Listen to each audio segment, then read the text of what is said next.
Hi friends, ఈ పురుగుని ఎప్పుడన్నా చూసారా మీరు? ఈ పురుగు ఈ మెడవ నొప్పి ఉంటుంది కదా, చాలామందికి మెడవ నొప్పి ఉంటుంది. ఈ మెడవ నొప్పి ఉన్నోళ్ళు ఇలా ఈ పురుగుని ఇలా కాలు కింద వేసుకొని ఇలా మెడవ అనేటట్టు ఇలా తొక్కాలి. ఆ పురుగు చనిపోకుండా ఇలా తొక్కాలి. మెడవ అనేటట్టు తొక్కాలి. తేలిగ్గా ఇలా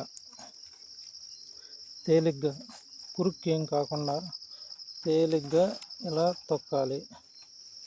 అప్పుడు మెడవ నొప్పి తగ్గద్దని చాలామంది పెద్దవాళ్ళు చెప్తారు. ఈ పురుగుని ఇలా తొక్కటం వల్ల మెడవ కింద వేసి తొక్కాలి. మెడవ నొప్పి తగ్గిపోద్దంట చాలామంది చెప్తారు పెద్దవాళ్ళు.